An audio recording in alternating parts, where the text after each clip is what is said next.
The PlayStation 5 is stacked with incredible JRPGs right now. I'm talking turn-based classics, action RPGs, remakes, hidden gems. There's literally something for everyone. So I've put together the 30 best JRPGs you can play on PS5, ranked and ready to add to your backlog. Let's jump in. Number 30, Sea of Stars. We're ending on an indie darling. Sea of Stars is a turn-based RPG inspired by Chrono Trigger, made by the same studio that did The Messenger.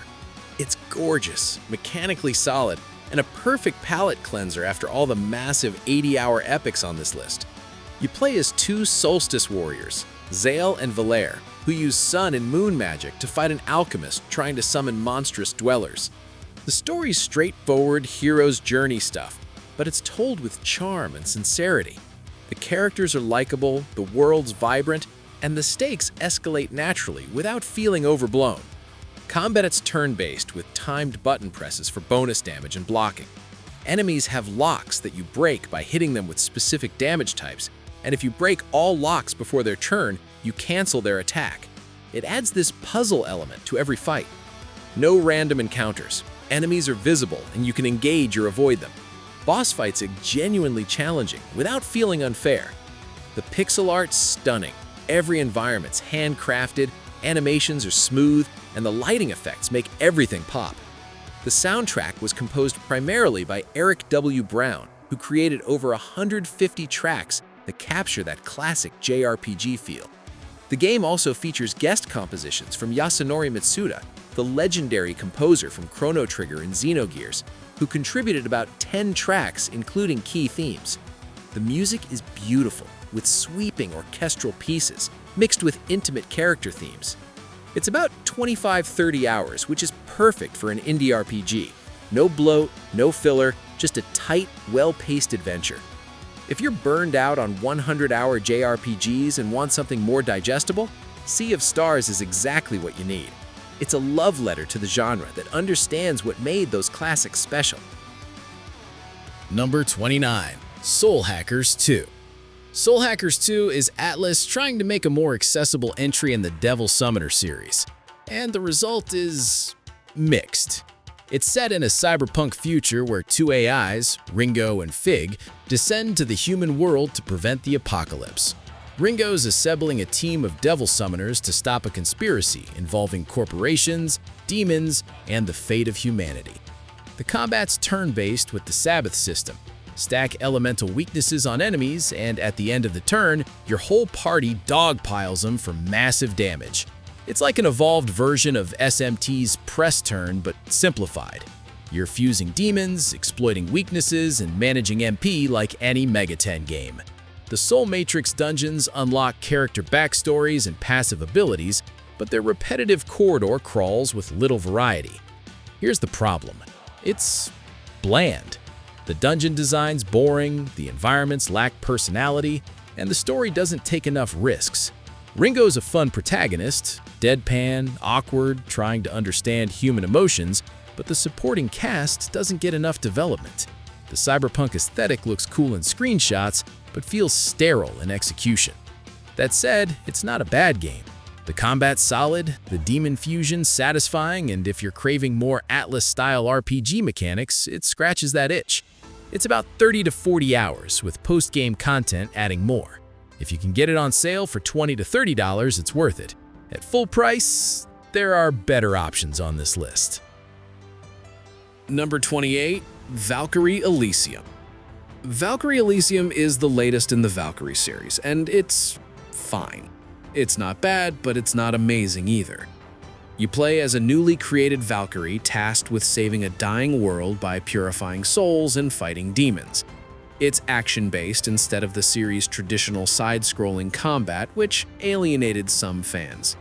The combat's fast and combo-heavy. You're juggling enemies in the air, switching between weapons mid-combo, and summoning Einharja, warriors you've recruited to assist in battle. Each weapon has different properties: swords for balanced attacks, spears for range, scythes for AoE. The Divine Arts system lets you use elemental magic tied to enemy weaknesses. It's serviceable but lacks depth compared to other action RPGs on this list. The story's the high point. It's Norse mythology inspired with themes about fate, free will, and whether a created being can defy their purpose.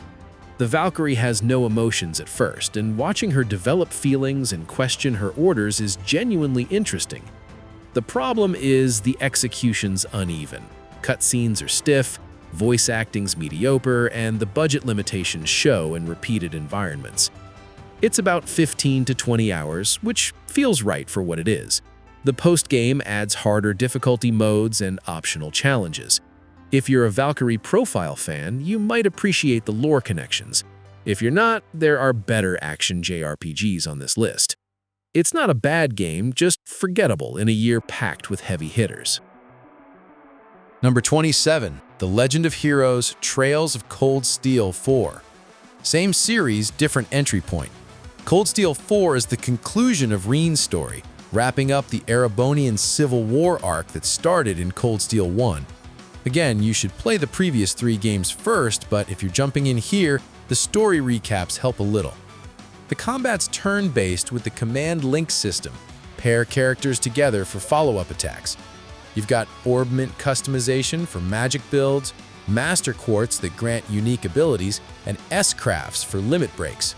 The new Brave Orders let you give team-wide buffs, and you're controlling a massive roster of characters. By endgame, you've got like 30+ party members to choose from.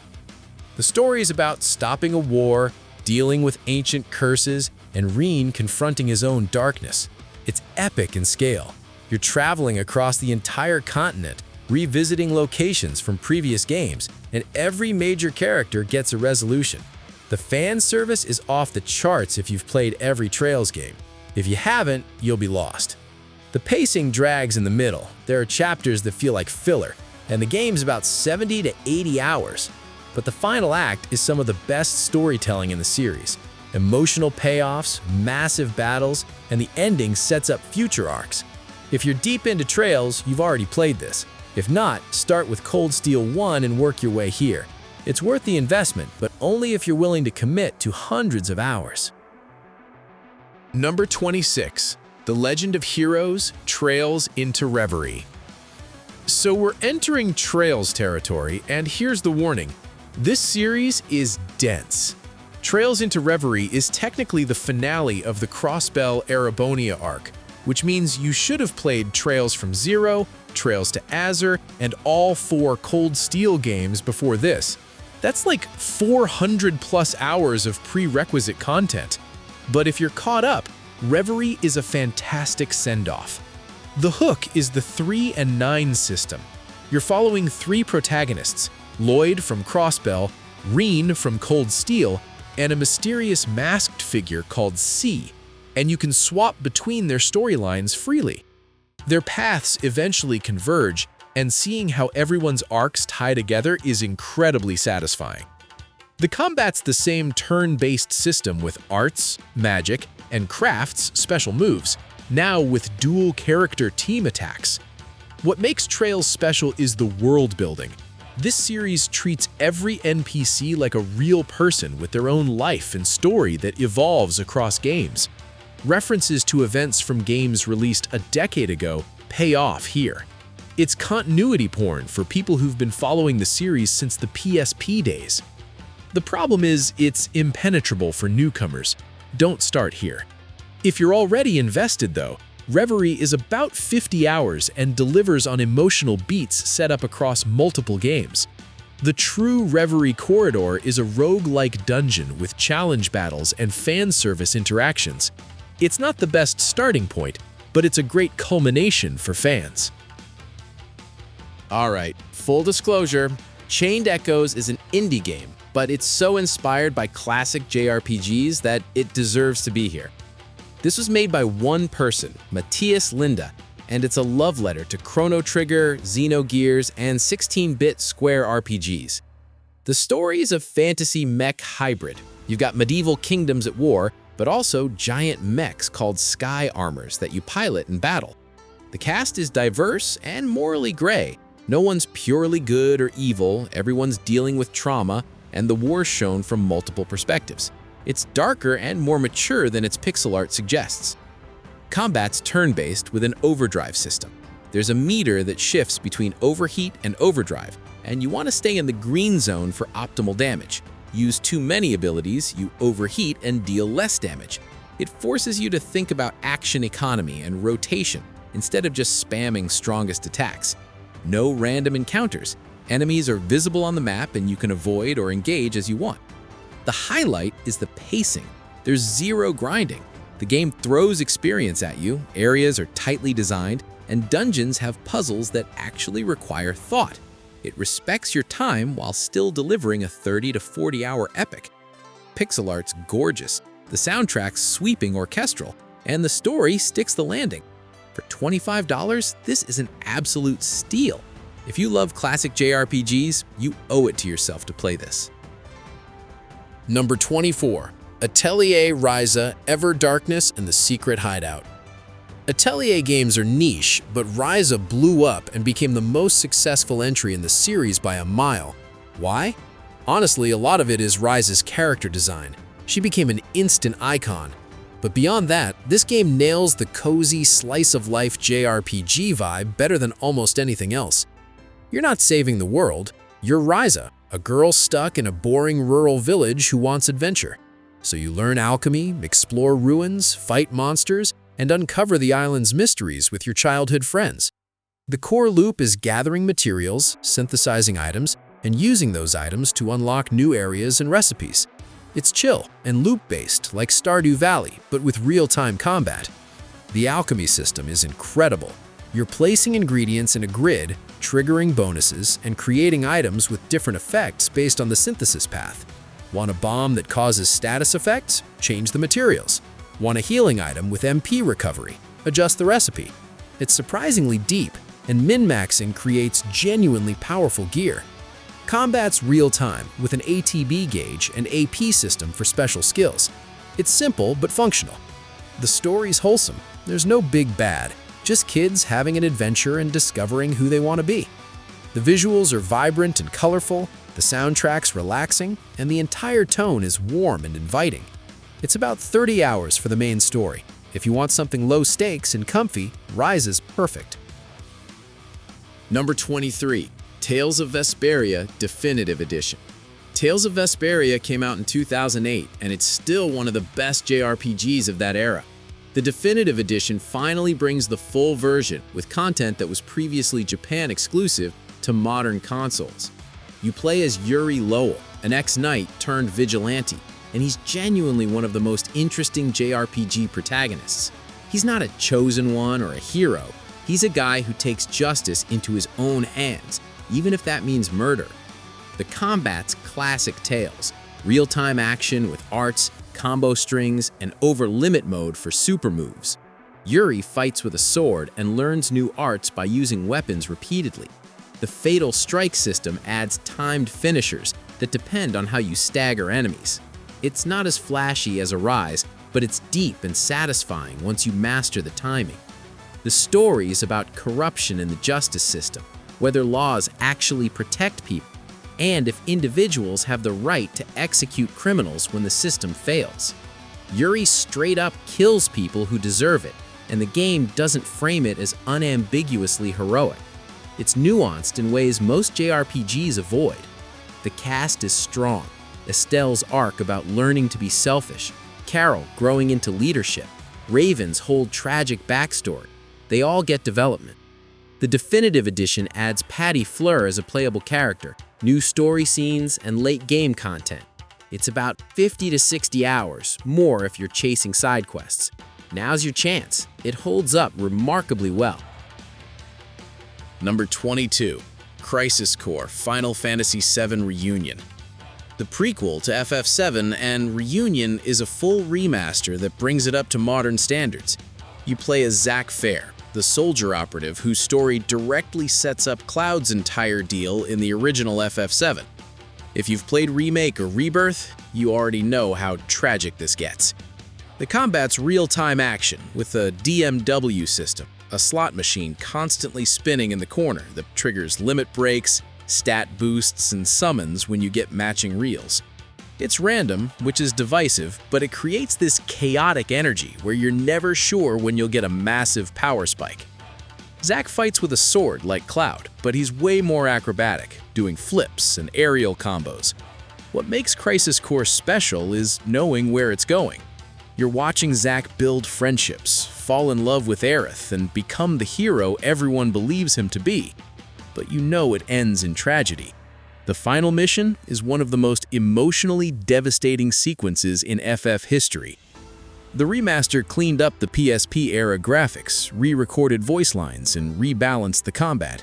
It looks great on PS5. The story fills in so much FF7 lore, how Sephiroth fell, what Shinra did to create soldiers, why Cloud's memories are messed up. It's essential if you care about FF7's universe. Around 15 to 20 hours for the main story, with optional missions adding more. Play this before Rebirth if you haven't already. It makes certain scenes hit way harder. Number 21. Scarlet Nexus. Scarlet Nexus is a weird one. It's from Bandai Namco's Tales team, but it's not a Tales game. You're in a futuristic Japan where psychic soldiers fight bizarre monsters called Others using telekinetic powers. Think Evangelion meets X-Men, with fast-paced action combat. You pick between two protagonists, Yuito or Kasane, and their stories run parallel with different perspectives on the same events. The gimmick is the brain punk aesthetic. Everything's connected via psychic networks. The UI is this overwhelming digital interface, and you're literally seeing mental connections visualized during dialogue. It's stylish as hell. Combat's all about psychokinesis. You're not just slashing with your weapon, you're throwing cars, street signs, barrels, entire trucks at enemies while doing combos. Each party member has unique psychic abilities you can borrow: pyrokinesis, electrokinesis, time manipulation, and combining them creates insane synergy. Fighting a boss while hurling flaming objects and slowing time feels incredible. The problem is the dungeon design's repetitive. You're going through similar-looking areas, fighting waves of others, and it gets monotonous around the halfway point. The story's interesting: corporate conspiracies, government cover-ups, questions about free will, but the pacing drags. It's about 25 to 30 hours per route, and you should play both to see the full picture. If you can get it on sale, it's worth it for the combat alone. Just know it's not top tier. Number 20. Unicorn Overlord. From Atlas to Vanillaware, and we're shifting genres completely. Unicorn Overlord is a tactical RPG from the studio that made 13 Sentinels and Odin Sphere. If you've ever played Ogre Battle, this is that, but modernized and polished to perfection. The combat's real-time tactical. You're commanding squads of units across large battlefields, and when units clash, combat resolves automatically based on the tactics you've programmed. It's similar to FF12's Gambit system, but for tactical warfare. You're positioning tanks to absorb damage, flanking with cavalry, using archers for ranged support and timing special abilities. The depth is insane. Over 60 character classes, full customization for each unit, and formations that matter. The story's high fantasy with political intrigue. You're leading a liberation army to reclaim your kingdom from an evil empire. It's not reinventing the wheel narratively, but the presentation is what sells it. Vanillaware's art is hand-drawn and gorgeous. Every character portrait, every environment, every animation is painstakingly detailed. The soundtrack's orchestral and epic. What surprised me is how accessible it is despite the complexity. The tutorial's thorough, difficulty options let you tune the challenge, and there's an auto-battle function if you just want to see the story. But if you engage with the systems, there's 50+ hours of strategic depth. It's been compared to Fire Emblem, but honestly, it's doing its own thing. If you want a beautiful, mechanically rich tactics game, don't sleep on this. So this is from the Persona team at Atlas, but it's not Persona. Metaphor ReFantazio is a full fantasy JRPG with its own identity, and it's genuinely something special. You're in a kingdom where the king's been assassinated, and you're traveling across the land to break a curse on the prince while competing in a tournament to become the next ruler. The combat's turn-based with a press-turn style system like SMT. Exploit weaknesses for extra actions, cover your vulnerabilities, and think tactically. But there's also real-time action for weaker encounters. If you're overleveled, you can just run at enemies and auto-battle them. It keeps the pace brisk. The archetype system is like Personas, but instead of summoning creatures, you're embodying different classes: warrior, mage, seeker, etc. Mix and match for hybrid builds. What sets Metaphor apart is its themes. This is about prejudice, racism, and how fear of the other is weaponized by those in power. Different fantasy races distrust each other, and you're trying to unite them. It's unsubtle political commentary, but it works because the characters are so well written. The social link equivalents are called bonds, and they tie directly into the archetype system. The art direction is stunning. Shigenori Soejima's character designs are gorgeous, and the world has this weird medieval Renaissance aesthetic with floating cities and biomechanical monsters.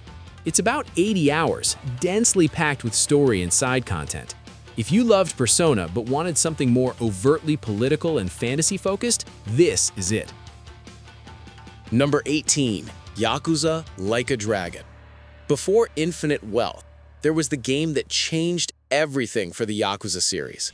Like a Dragon is where they pivoted from beat-em-up to turn-based JRPG, and somehow it works perfectly.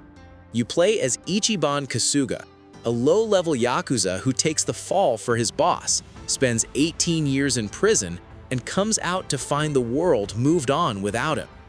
Ichiban's obsessed with Dragon Quest, so the combat is literally his imagination turning street fights into JRPG battles. You're using job classes like bodyguard or chef or idol, beating people with office chairs and bikes and whatever's lying around. The positioning system matters. Knock enemies into walls for extra damage, line up cone attacks, and use environmental objects as weapons. It's ridiculous and charming. What makes this game special is Ichiban himself. He's an optimist in a series full of cynical criminals. He genuinely believes in heroes, justice, and the power of friendship. Watching him build a party of misfits, an ex-cop, a homeless guy, a former dominatrix, a Yakuza patriarch, and tackle corporate corruption in Yokohama is incredibly heartwarming. The sub-stories are still absurd Yakuza nonsense. Managing a business, racing go-karts, befriending a crawfish. The tone shifts between goofy comedy and genuinely heavy drama about homelessness, exploitation, and what society owes its most vulnerable. It's 60 to 80 hours long and never wears out its welcome. If you've never played a Yakuza game, this is the perfect entry point. It expects zero prior knowledge. Number 17, Star Ocean: The Second Story R. Star Ocean: The Second Story originally came out in 1998 on PS1, and this remake completely transforms it. We're talking full 3D graphics with the same HD 2D style as Octopath Traveler, re-recorded voice acting, and modernized combat that actually feels good to play. The hook is the dual protagonist system. You choose between Claude, a Federation officer stranded on an underdeveloped planet, or Rena, a girl with healing powers caught in the conflict. Your choice changes the perspective and which characters you can recruit. There are 13 total party members to choose from, though you can only have 8 in your party at once. Claude and Rena are locked in, leaving 6 slots for the other 11 recruitable characters. Each has their own side quests and skill trees. The private action system lets you see character-specific scenes that affect relationships and endings. Combat's real-time with a party of 4. You're chaining attacks, dodging enemy moves, and using special abilities called arts. The assault system adds team-up attacks when you time abilities right. It's fast-paced and satisfying, a huge improvement over the original's dated mechanics. The item creation system is still here. You can craft weapons, write books, cook food, and even compose music. It's deep, maybe too deep for its own good. The story's classic sci-fi meets fantasy. You've got advanced tech crashing into a medieval world, leading to ethical questions about interference and cultural contamination. It's not groundbreaking, but it's solid. Around 40 to 50 hours for one playthrough, but multiple routes mean there's replay value. If you missed this back in the day, now's the perfect time to jump in. Number 16, Nier Replicant. So if you loved Automata, Replicant is the prequel that explains a lot of the world's backstory. This is a full remake of the 2010 original, rebuilt with Automata's engine and combat system. You play as a brother trying to save his sister from a terminal illness, and it spirals into this tragic tale about the cost of love and what you're willing to sacrifice. The combat's been completely overhauled. The original was clunky as hell, but this version has Automata's smooth, fluid action. You're using magic alongside melee attacks, fighting in 3D arenas and 2D side-scrolling sections. The variety isn't as wild as Automata, but it's still way more interesting than most action RPGs. You've got a talking book companion named Grimoire Weiss, who's sarcastic and delightful, and the party banter carries a lot of the emotional weight. Like Automata, you're playing through multiple routes to see the full story, but Replicant's structure is more repetitive. Route B is a full replay with new context, which can feel like a slog. Push through it, because routes C, D, and the new ending E are where it gets devastating. The story deals with perspective. Enemies you fought as monsters turn out to be people just trying to survive. It's gut-wrenching. The soundtrack shares tracks with Automata, and they're all incredible. Kaine's theme, Song of the Ancients, Hills of Radiant Winds, genuinely some of the best music in gaming. Around 30 to 40 hours to see everything. It's slower paced than Automata, more melancholy, but just as impactful. Number 15, Nier Automata. Nier Automata is the game that made Yoko Taro a household name in the West, and for good reason. This is part character action game, part bullet hell shooter, part philosophical nightmare about consciousness, purpose, and what it means to be alive. You play as androids fighting a proxy war against machines on a post-apocalyptic Earth, and nothing is what it seems. The combat is by Platinum Games, so it's tight, responsive, and stylish. You're doing combos with light and heavy attacks, dodging with perfect timing for counters, and switching between melee and ranged combat seamlessly. But then the game throws curveballs. Suddenly you're in a top-down shooter section, then a side-scrolling segment, then a text adventure. It constantly shifts genres to keep you off balance. Here's the thing about Automata. You have to beat it multiple times to see the full story. Route A is 2B's perspective. Route B is 9S seeing the same events. And Route C is where everything goes to hell and the real story begins. Each route adds new context and revelations. By the end, you're making choices that fundamentally question whether any of this matters. The ending E sequence is one of the most emotionally powerful moments in gaming. The soundtrack by Keiichi Okabe is hauntingly beautiful. Weight of the World still gives me chills. It's about 25-30 hours to see the main endings, but there are 26 endings total, most of them joke endings. If you want a JRPG that makes you think and feel in equal measure, this is essential. Number 14, Final Fantasy XII, The Zodiac Age. FF12 is the black sheep of the series, and I'll die on the hill that it's underrated. The Zodiac Age is the definitive version, fixing most of the original's issues with the job system overhaul and quality of life improvements. The big hook is the Gambit system. Instead of controlling your party in every fight, you program AI behaviors, like if ally HP less than 50, cast Cure. If enemy flying, use ranged attack. It's like coding your own party AI, and when you get it right, combat becomes this smooth, efficient dance. The actual combat is real-time with an ATB gauge, so you're still making tactical decisions, just with more automation. Story-wise, it's Game of Thrones before Game of Thrones. You're following Vaughn and Ash through a political conflict between empires, dealing with betrayal, war crimes, and the question of whether revenge is worth the cost. Vaughn's kinda the weak link, he's supposed to be the audience surrogate, but Balthier and Ash are way more interesting. The world of Ivalice is incredible though. Detailed lore, beautiful environments, and a soundtrack by Hitoshi Sakimoto that's all orchestral grandeur. The Zodiac Age adds the job system, where each character picks 2 job classes, rebalanced bosses, and a fast-forward function that makes grinding way less painful.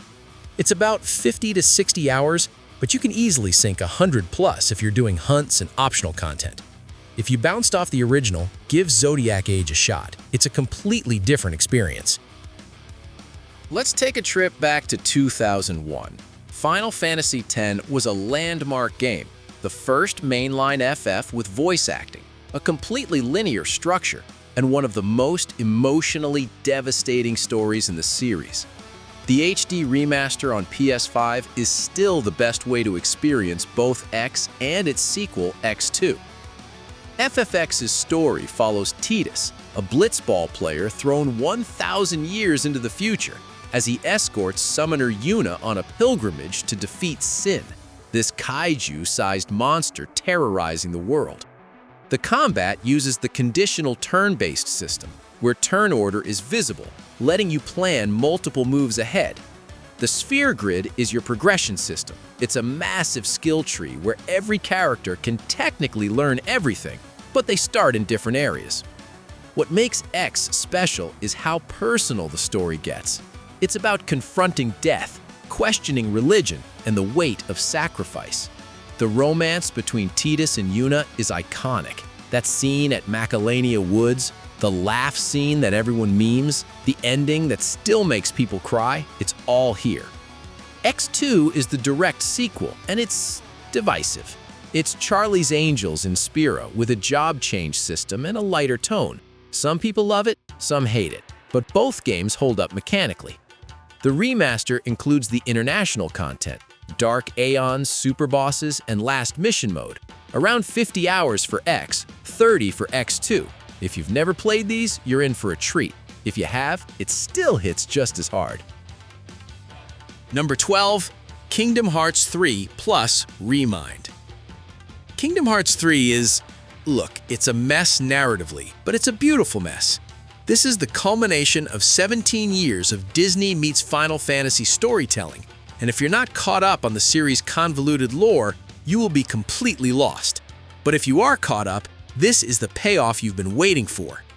The combat is the best in the series. You're still doing flashy Keyblade combos, but now you've got attraction flow, literal Disney ride attacks, form changes, weapon transformations, and team-up attacks with Donald and Goofy. Each world has unique mechanics. Toy Story has mech battles, Monsters Inc. has door-based traversal, Caribbean has ship combat. It's variety on top of variety. The Remind DLC is essential because the base game's ending felt rushed. Remind adds superb bosses, playable characters you couldn't control before, and epilogue content that sets up future games. The data battles are some of the hardest fights in the series, requiring perfect execution and pattern memorization. Without spoiling it, the emotional beats hit if you've been following Sora's journey since 2002. The Disney worlds are gorgeous but feel disconnected from the main plot until the very end. You're basically watching abbreviated movie retellings for 70% of the game, then everything explodes into chaos in the final hours. It's about 30 to 40 hours for the main story, more with DLC and post-game. If you're a KH fan, you've already played it. If you're not, start with the all-in-one collection and work your way here. Number 11. Shin Megami Tensei V Vengeance. From multiplayer action RPG back to hardcore turn-based dungeon crawling. SMTV Vengeance is the definitive version of Shin Megami Tensei 5, adding a completely new storyline, new demons, and rebalanced difficulty. If Persona is SMT's accessible younger sibling, mainline SMT is the older brother who wants you to suffer. You're exploring a post-apocalyptic Tokyo that's been fused with the demon realm. The combat uses the classic press-turn system. Hit a weakness or crit, you get an extra turn. Miss or hit a resistance, you lose turns. It's punishing, strategic, and requires you to constantly fuse new demons to keep up with enemy encounters. Boss fights will wipe your party if you're not prepared. There's no social links, no school life, just you, your demons, and a world that wants you dead. Vengeance adds the Canon of Vengeance route, which is a completely different story from the base game's Canon of Creation. New characters, new demons, new endings. The quality of life improvements make it less brutal, Demon negotiation is more forgiving, you can save anywhere, and the skill inheritance system is clearer. But make no mistake, this is still hard. The story deals with chaos versus law, which god deserves to rule, and whether humanity even deserves to exist. It's bleak, philosophical, and uncompromising. Around 60 to 80 hours depending on which route you take. If you want a challenge, this is it. So, Granblue Fantasy is this massive mobile game in Japan that most Western players have never touched. Relink is the console action RPG spin-off. And here's the shocker. You don't need to know anything about Granblue to enjoy this. It's a self-contained story about skyfarers exploring floating islands, hunting monsters, and uncovering conspiracies. The combat is similar to Tales, fast-paced action with special abilities, dodging, and party commands. But what makes Relink special is the multiplayer endgame. Once you finish the story, you unlock these challenge quests designed for co-op grinding. It's basically Monster Hunter meets action RPG, where you're farming materials to craft better gear and take on tougher bosses. Each character plays completely differently. Gran's a balanced swordsman, but then you've got Zeta with aerial spear combos, Lancelot doing lightning-fast sword techniques, and Vayne literally charging with a giant blade. The problem is, the story campaign is only about 15-20 hours, and it's pretty straightforward. Where the game opens up is post-game, but not everyone wants to grind for 50+ hours.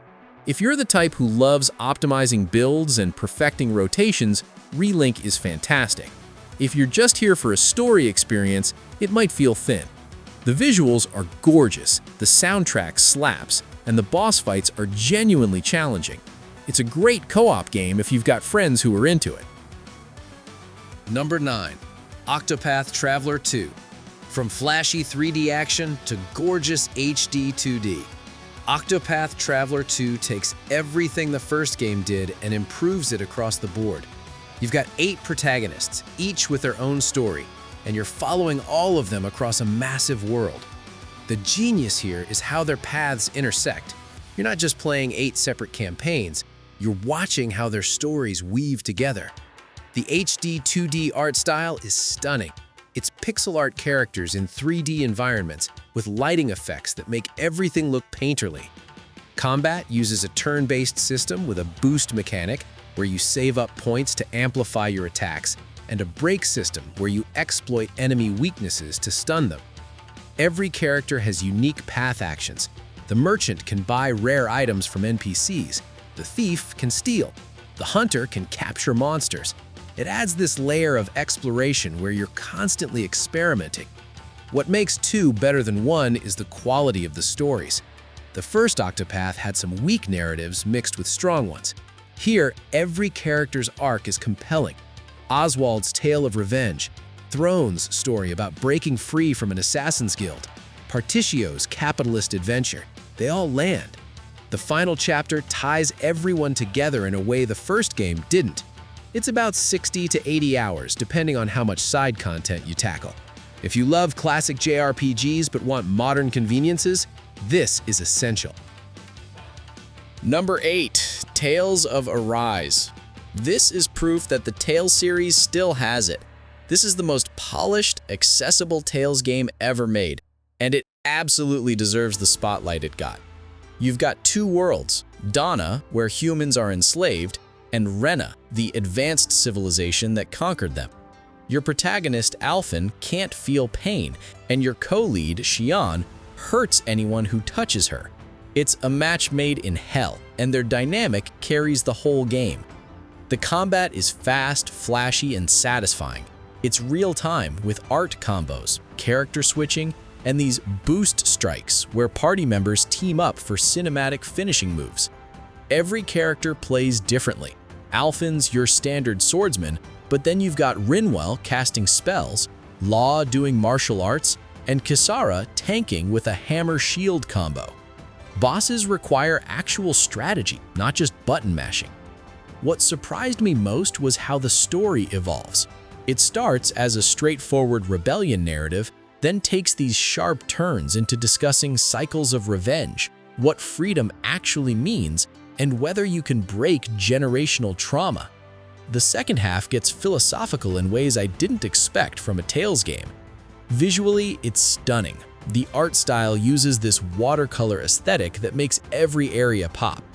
Around 50 to 60 hours, with DLC adding more story content. If you bounced off previous Tales games for being too anime, this one dials that back while keeping what makes the series special. All right, controversial opinion time. Final Fantasy XVI is great, and I'm tired of pretending it's not. Yeah, it's the most action-heavy mainline FF game ever made. Yeah, it's basically God of War meets Game of Thrones. But you know what? It commits to that vision completely, and the result is something special. You play as Clive Rossfield in a medieval fantasy world where people can summon giant godlike creatures called icons. The story is political, brutal, and character-driven.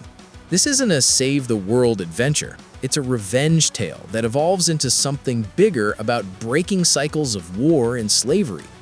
The combat is pure character action, combos, dodges, counters, and these massive icon versus icon fights where you're literally punching mountains as Ifrit.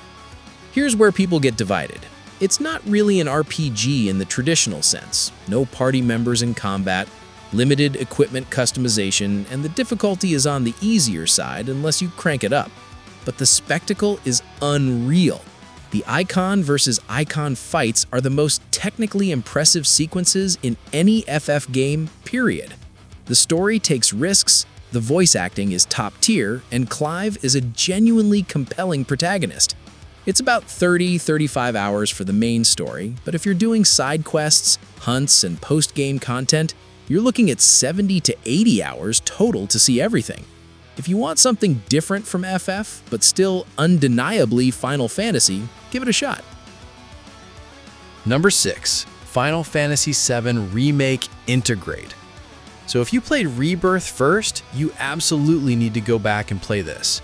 Remake Intergrade is where the FF7 trilogy starts, covering the Midgar section of the original game and expanding it into a full 40-hour experience. It's a masterclass in how to reimagine a classic without just copying it.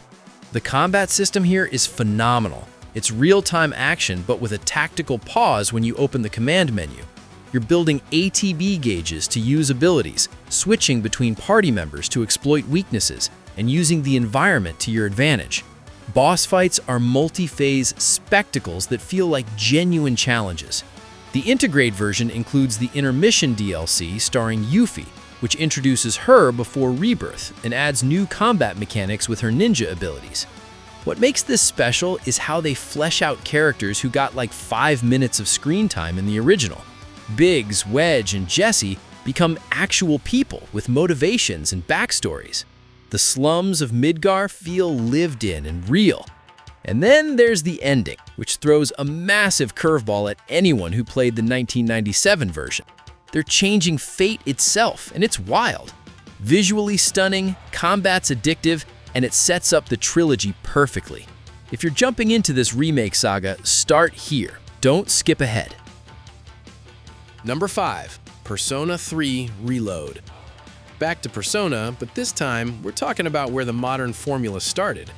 Persona 3 Reload is a full remake of the 2006 classic, built from the ground up with gorgeous visuals and quality of life improvements. The premise is darker than P5. You're fighting shadows during the dark hour, a hidden 25th hour of the day where normal people turn into coffins and monsters roam free. The core gameplay loop is similar to P5, school life simulator meets dungeon crawler, but P3 has this melancholic, death-obsessed tone that sets it apart. Your party members literally shoot themselves in the head with evokers to summon their personas. It's a metaphor for confronting mortality, and the story goes to some genuinely heavy places. The final months of the game hit different than anything else in the series. Reload modernizes the combat. You get direct party control instead of AI tactics from the original.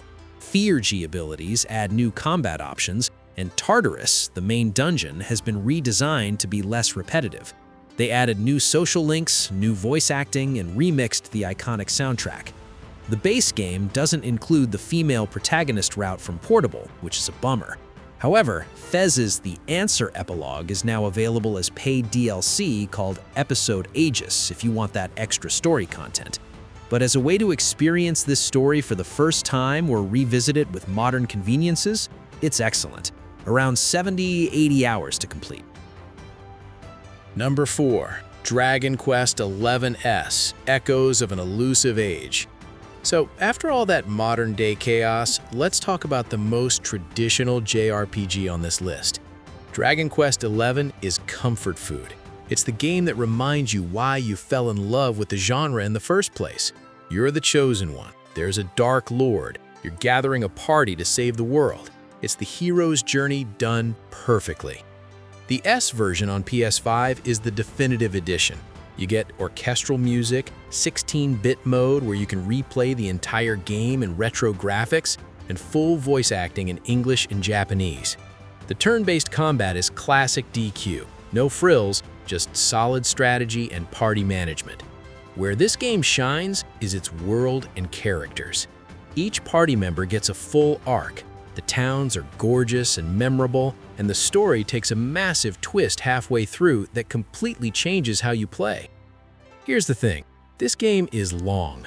We're talking 80 to 100 hours for the main story, more if you're doing post-game content.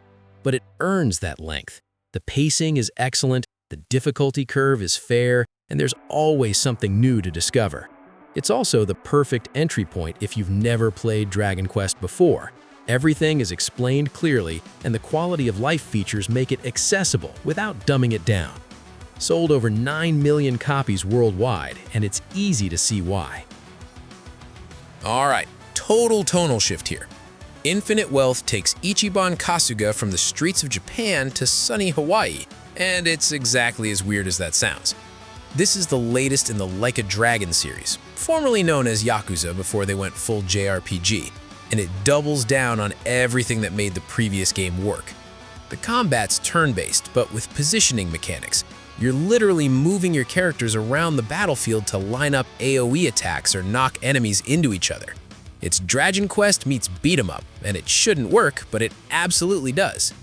Ichiban's job system lets you swap classes mid-game. One minute he's a bodyguard with a folding chair, next he's a fortune teller summoning crabs to attack. It's absurd in the best way.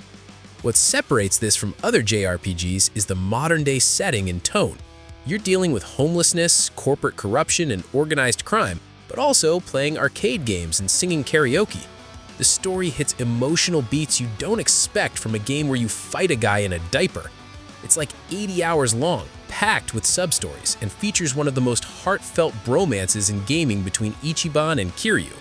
If you want something different from fantasy settings, this is it. Number 2, Final Fantasy VII Rebirth. So we go from high school phantom thieves to eco-terrorists saving the planet. Final Fantasy VII Rebirth is the middle chapter of the Remake trilogy, and it's absolutely massive. We're talking open-world exploration across multiple regions, full party customization, and a combat system that somehow makes action-based gameplay feel tactical. What makes Rebirth special is how it expands on the original's world. Remember that part in the OG game where you left Midgar and suddenly everything opened up? This game takes that concept and runs with it for 60+ hours. You've got chocobos to raise, side quests that actually flesh out the party dynamics, and mini-games everywhere.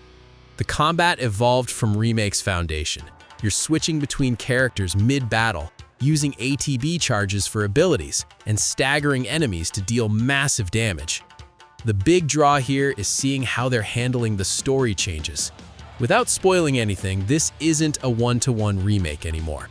They're doing something bold with the timeline and multiverse concepts, and it's either gonna blow your mind or piss you off. Visually, it's stunning. The gold saucer alone is worth the price of admission. If you loved Remake, this is essential. Just know you're committing to a 50 to 60 hour adventure minimum. Look, if you haven't played Persona 5 Royal yet, what are you even doing? This is the definitive version of one of the best JRPGs ever made, and it's not even close. You're a high school student by day, phantom thief by night. stealing the warped desires of corrupt adults by infiltrating their mental palaces. The hook here is how it blends dungeon crawling with life sim mechanics. You've got to balance fighting shadows with studying for exams, hanging out with friends, and working part-time jobs. The social link system is what makes this game special. Every relationship you build actually matters, giving you combat bonuses and unlocking new abilities. The turn-based combat uses a one more system, where hitting weaknesses gives you extra actions, turning every fight into this tactical puzzle. Royal adds an entire third semester, a new party member in Kasumi, and a fresh palace that completely recontextualizes the ending. The style is unmatched. Jazz fusion soundtrack, slick UI, vibrant Tokyo recreated in stunning detail. You're looking at 120 plus hours easy, and somehow it never drags. If you're new to JRPGs, start here. If you're a veteran, you've probably already played it twice. Metacritic sits at 95, and it deserves every point. And that's the list. 30 of the best JRPGs you can play on PS5 right now. Whether you're into turn-based battles, action combat, or something completely experimental, Sony's console has you covered. Let me know in the comments which ones you've played, which ones I'm sleeping on, and what should have made the cut. If this helped you find your next JRPG obsession, hit that like button and subscribe for more. Catch you in the next one.